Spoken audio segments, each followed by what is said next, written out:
Broadcasting from the business capital of the world, this is the Podcast Business News Network. She has so much knowledge in the things that challenge us. I've learned so much from her. We're going to learn more today. She's just an amazing psychotherapist that offers a lot of insight, therapy, counseling for many of all ages.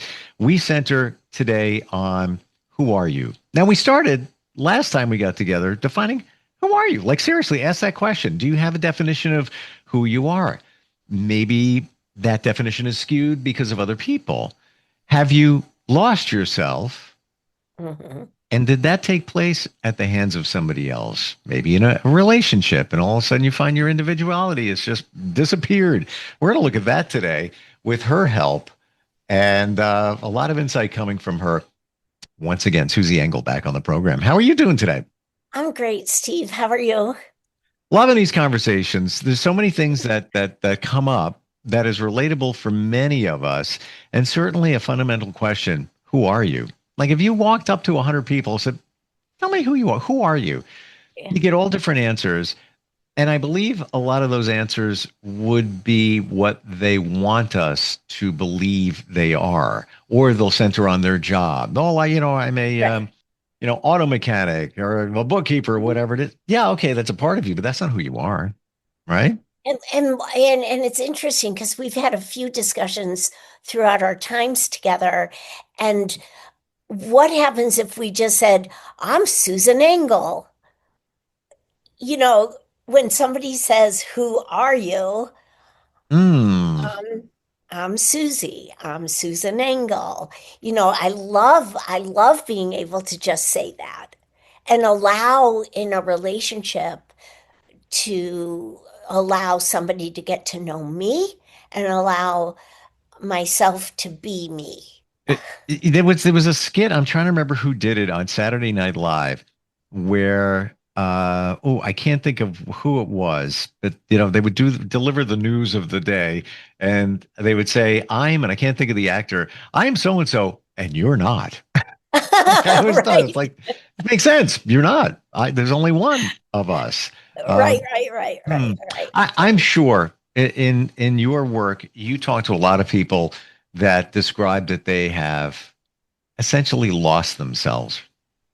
Yes. And I like the direction of this discussion because, and we began to talk about it last time, it could happen for many, many reasons. But I would say there's a difference between saying, or the nuance of saying, at the hands of somebody else. So let's just use a couple, a husband, wife, or sure. Friendships in middle school, high school, whatever this is, a dyad, a dynamic relationship. Yep. We don't want to say, "I've lost myself at the hands of somebody else." For our purposes, we want to start understanding that we were unaware of how little by slowly we were losing ourselves. So a prime example might be a couple. And if one person in the couple is hypercritical, constantly criticizing, or a parent-child, or two good friends who are not the healthiest friends, and there's constant criticism or whatever. If somebody has a certain makeup, they're going to react to the criticism by accommodating it and keep changing for the other person and keep adjusting for the other person who's critical. And that's the beginning of losing ourselves. I probably didn't phrase this properly in some regards because I've lost myself at the hands of this other person. Okay. Right away, you just pulled into the victim lane. It's their fault that I've lost. My individuality is gone because of this marriage. I don't even know who I am anymore. I'm just a slave. I'm an ATM machine. Right. And okay. Yeah. But you allowed it. I know that's harsh. Maybe unconsciously, you allowed it, and now you're becoming aware because the problem of having lost yourself is so broad and disturbing that you want to figure it out. Is it, well, if you weren't aware of it, then I guess you can't take the victim mode that many of us do, or many of us addicted to suffering. I'm not being negative here or minimizing anybody's Addicted to situation. suffering. It's a thing, isn't it? It's called being mindless and yes, it is a thing. I think people get used to it. There's addiction to chaos, Yes. suffering. There's addiction to being an abuser. There's an addiction to being abused. But all these things speak to something that goes on in our neurosystem, Yes. where we defend ourselves so strongly that we turn a blind eye. And that's the unconscious. I'm unaware. I'm really unaware that I'm a people pleasing. I'm appeasing this critical love of my life instead of saying, excuse me, and setting a boundary about it. I guess it's, if you're not aware of it, where somebody else has, after a while, eroded your individuality, yes, and however that may have happened. So I guess it's you couldn't have done something about it because you weren't aware of it. Right, until you're in so much pain that you've lost yourself. Right. I mean, I like this conversation a lot because I love that you said you didn't notice over the years that you were eroding because of an unhealthy dynamic, which means interactions between two people, or interactions between people. Dynamic, an unhealthy dynamic eroded me, corroded me, eroded and corroded. But I like that terminology because it eats away. And then we say, who am I? Who am I? What happened? But I want to ask this question right here.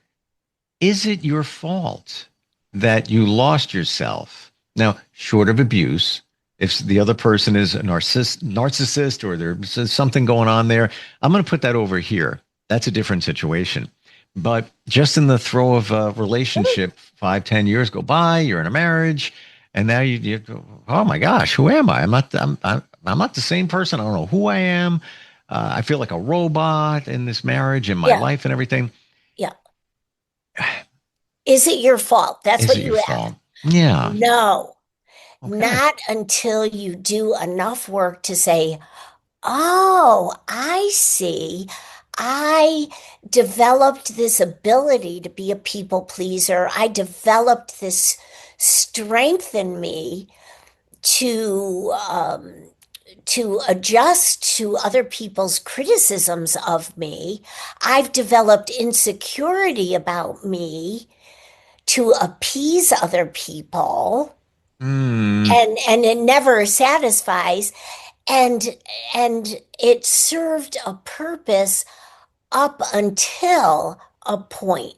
And now, since I've lost myself, I'm more aware that I developed the ability to protect myself from the criticism. So this is the anatomy of it. If it's just this one thing, if it's just I became a people pleaser because of somebody else's hyper chronic criticism of me. It's so this is the anatomy. All right, hold on. And then we decide being a people pleaser is digging myself into a bigger hole of losing myself. I have no degree and no experience, but I'm going to disagree with you. Okay, go ahead. Here we go, debate time. The people pleasing example that you're giving, that person didn't become a people pleaser when they engaged in this relationship, and the other person in the relationship, caused them to be a people pleaser. No, they were a people pleaser from way back in the day. Way back. Oh, I agree. Okay. All right. We're on the same page. All of these things that caused you or enabled you to lose yourself, you already had that going on. all of these things contributed to Yes. losing yourself. And the people pleasing thing, let's riff on that as our example. You're in a relationship with somebody, you're married, 5+ years go by, you've lost yourself. And part of that is because you just people please your partner because maybe their personality is maybe a little toxic and you're just, all right, well, I'll just take care of that. But that was already in you. Yes. Otherwise you would have Yes. stood up and said, all right, listen, Yes. that's not flying with me. Okay. You're spot on. You're doing great. All right. I just want to make sure we're on the same page. You got it. Okay. Yeah, all right. you've got it. And so the adaptation is just reinforcing more and more. And it also doesn't help the situation.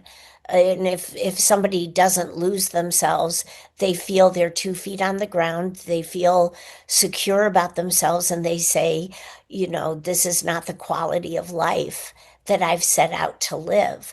But listen, when you ask the question, I don't mean to say listen, but here's the thing. When you ask the question, is it your fault? I would be so happy if people just deleted blame and fault from their vocabulary, at least temporarily, to really work through this business. Because if we're going to, it's like circular to say, it is my fault, I'm a fool. I saw the red flags and I didn't do anything about it. I couldn't do anything about it. I wasn't aware. Now that I'm aware, I have all the decisions and choices at my fingertips. Okay. I promise you, now that I'm conscious, I'm like, I got it. It's a new day. But okay, so let's look at that. Let's look at that now. The red flags. You saw the red flags. Yeah. We all see them. It's and they're there. That come on. You either you didn't want to truly see them, or you wanted to believe something. But hold on, I see you. You're jumping on because of other issues that or challenges you had that were already in you. Like for example. Somebody, I don't know, you got to, you think that somebody's going to cheat. You can't really fully trust them. A relationship goes on for years. They wind up cheating. They showed you that in the very beginning, but you didn't act on it because, let's say, you had separation anxiety from childhood, fear of abandonment from childhood, blah, blah, blah, blah, all of that. You let it go because of things that were not dealt with from your childhood. Well, and get this, from childhood, if you did not learn to trust yourself, you are going to play that out by not trusting people in relationships. And we can rationalize all people say, well, how could we trust anybody? Look at society, look at the caliber of people, blah, blah, blah.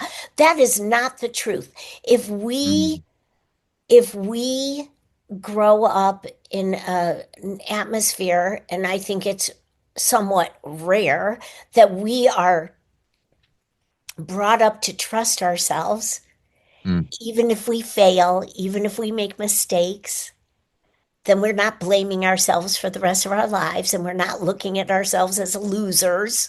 We're just moving forward for what we've learned from it.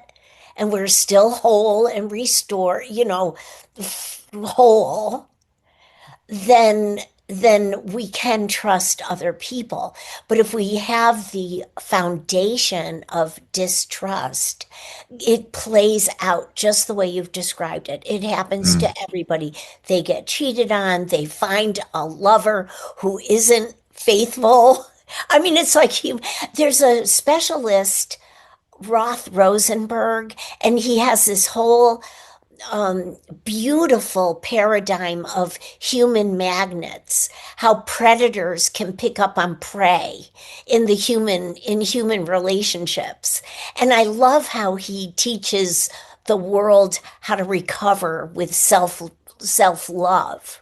But if we do not trust ourselves, we are attracted unconsciously to people who are not trustworthy.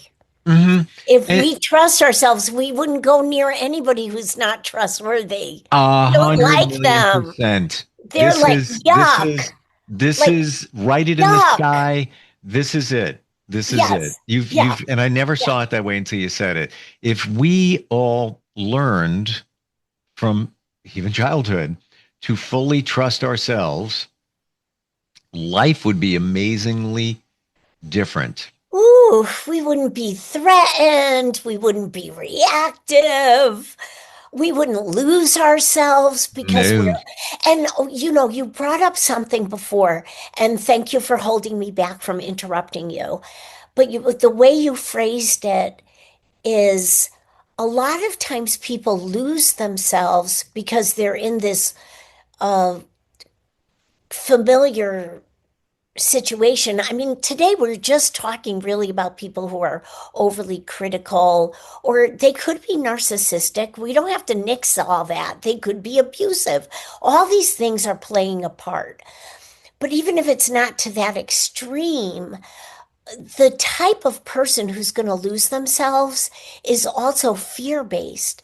Like, I'm afraid. Oh I'm yeah. afraid if I speak up, I'll lose him or I'll lose her. And Yes. then I'll be alone for the rest of Yes. my life, which is unrealistic.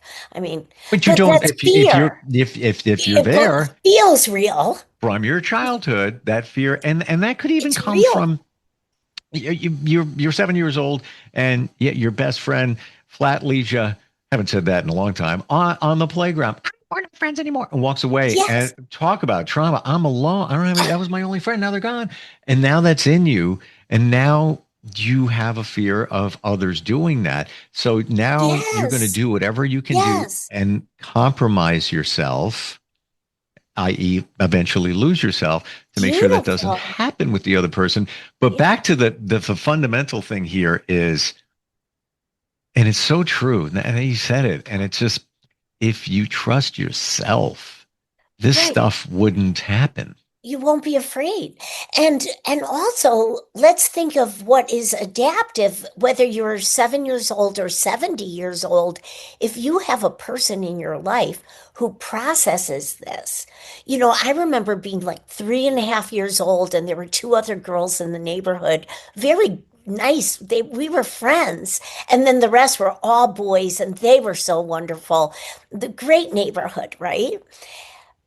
But one day, the two girls, they were older than me, and they kind of broke off into the dyad. And I was 3.5, and my feelings were hurt. And I remember crying, and I remember my mother, she comforted me, but she said, "You'll see, they'll be your friends tomorrow." Mm, If I were 7 years old and that happened, and somebody said, yes, your best friend is saying I don't want to be friends with you anymore, but anymore might not be anymore, and you may be friends later today.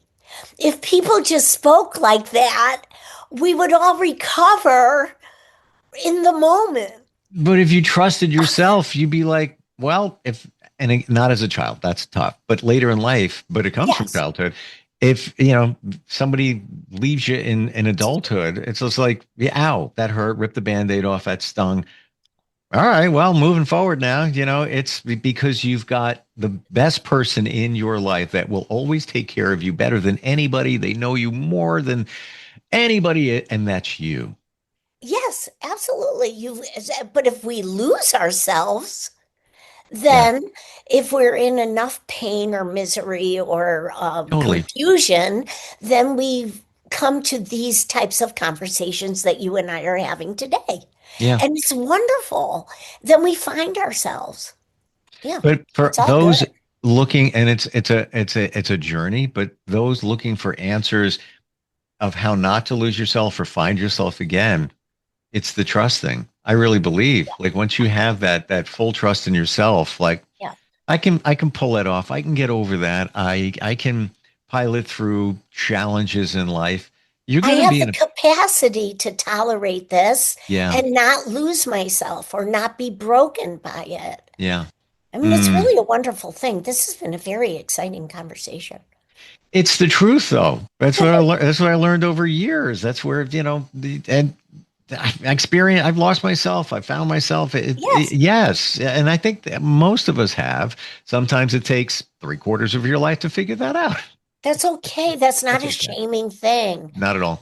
But we can't say, is it your fault? Yeah. I'm telling you, this stuff is embedded. It's not conscious. Yeah. When it becomes conscious, it's our responsibility. Well, you reset me on that one, because I look at others and haven't been there in that victim mode. Well, they did it to me. Okay. They did. However, you didn't know because you weren't fully aware, because it's in your subconscious, childhood situations, fear. It's all fear. Fear of this, fear of that. I'm not disagreeing with you about the victim stuff. I don't support that. I just wonder, why did these people become so strengthened in being a victim rather than saying, this stuff is like, I'm fed up with this. Yeah. Instead of, no, they did this to me, and blaming them, and it's because of them. But you can't, because you have fear. Right. And that's that, until you get over the fear. And I don't know if you can really get over the fear fully unless you trust yourself. Yeah. Right. Right? Yeah. Yeah. I know it sounds so simple, but well, and then there's a whole other issue about people being afraid to be afraid. That's a whole nother discussion. We don't have to get and fear of ego. Like, I'm good, man. I trust me. I am a good person. We don't want to say that because we don't want to be judged. Oh, look at the egotistical maniac over there. No. Yeah, but we do want to say that. That's like people are so criticized for being confident. I know. And that goes even back to childhood. Is that? That's like true. Yes, and childhood, like, don't disrespect me. I'm the head of this household. It's just like, no, like, you have at it. And they're confident. They're part of that gets into our subconscious. We're out of time. Great conversation. This is like, it's so important, really, what we're talking about here. So important. How do your website, let me make sure I have it. You do Susan Engel -lcsw.com. Perfect. You're available to talk about this stuff, help somebody find themselves again, or maybe even for the first time. I don't know. That could be another discussion. Well, people will think about this differently now. They'll find themselves. All they have to do is listen. You don't know until you know. Open up your perspective. Yes. And I didn't know until I know. I get it now. I love it. Always great talking with you. I appreciate Thanks, you. And Steve. We'll talk soon. Okay. Thank you. Thank you.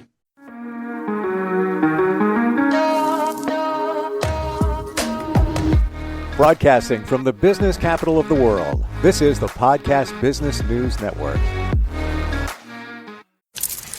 Let's go inside the mind of a 10-year-old. I should have worn those earrings today. I like those earrings. Gabby has those awesome earrings. I need to ask her where she got those, but that's just what she would want me to do. I'll have Michaela ask her for me. Buckle up, Sarah. Yeah, but then Michaela will be like, why don't you just ask her yourself? That's just like Michaela. Sarah, buckle up. Michaela's such a great name. I wish I was called Michaela. There's like a dozen Sarahs in my class. Hey, we're not hitting the road until you buckle up, honey. Oh yeah, seatbelt. I forget sometimes because my brain is like busy, you know? I wonder if there's pizza at school today. Sometimes it can be tough to get through to your kids, but it's not impossible. Always make sure they're wearing their seatbelts, even on short drives. Remember, you have the keys, you have the power. Never give up until they buckle up. A message from the National Highway Traffic Safety Administration and the Ad Council. Visit safercar.gov/kidsbuckleup for more information.